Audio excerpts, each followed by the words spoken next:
Nileshwaram പൂവാലംകൈ ശാസ്തമംഗലത്തപ്പൻ ശിവക്ഷേത്രത്തിലെ ക്ഷേത്രക്കുളമാണിത്. 16 metre ആഴവും 60 metre നീളവും അതിന്റെ പകുതിയിലധികം വീതിയുമുള്ള കുളത്തിന്റെ നിർമ്മാണത്തിന് പിന്നിൽ ഒരു യുവാവാണ്.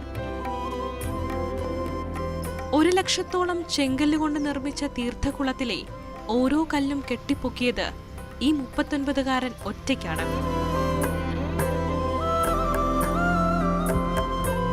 മേപ്പാറ കല്ലാണ് ഇത് സിമെൻറ്റ് ഉപയോഗിച്ച് കഴിഞ്ഞാൽ കുറച്ച് കാലത്തെ അതിന് ആയുസ് ഉണ്ടാവും. ഇതിന് കുറേ കാലം നിൽക്കേണ്ടത് കൊണ്ട് ഞാൻ ഇങ്ങനെ ചെയ്തത്. കല്ലിൻ്റെ മുകളിൽ വെച്ചിട്ട് അതിന് കണക്കായിട്ട് കല്ല് മിനുസപ്പെടുത്തിയിട്ടാണ് ചെയ്തത്. സഹായിക്കാൻ എനിക്ക് 7 ഉണ്ടായിരുന്നു. സുഹൃത്തുക്കളെ പോലെ ഇല്ല 7 ഉണ്ടായിരുന്നു. അവരാണ് എൻ്റെ സഹായികളായിട്ടുണ്ടായത്. പിന്നെ ഇതെല്ലാം കെട്ടിയതെല്ലാം മൊത്തം ഞാനാണ്. വേറെ ഒരാളുണ്ടായിട്ടില്ല കെട്ടാൻ. ഇത് 1 വർഷം എടുത്തു.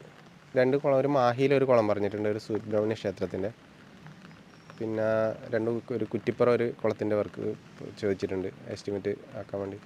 ക്ഷേത്ര കമ്മിറ്റിയുടെ കട്ട സപ്പോർട്ട് ഉണ്ടായിരുന്നു, പണിയെടുക്കാൻ എല്ലാത്തിനും സഹായം ഉണ്ടായിരുന്നു.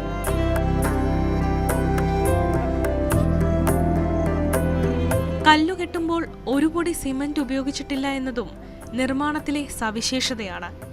പരസ്പരം ചേർന്ന് നിൽക്കുന്ന രീതിയിൽ കല്ലുകൾ മിനുസപ്പെടുത്തിയാണ് പരമ്പരാഗത ശൈലിയിലുള്ള നിർമ്മിതി പൂർത്തിയാക്കിയത്.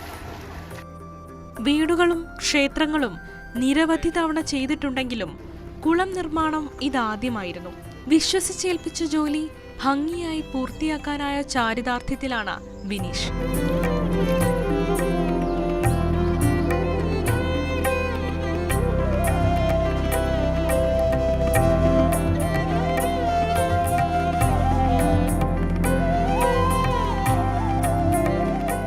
മാതൃഭൂമി ന്യൂസ്, കാസർഗോഡ്.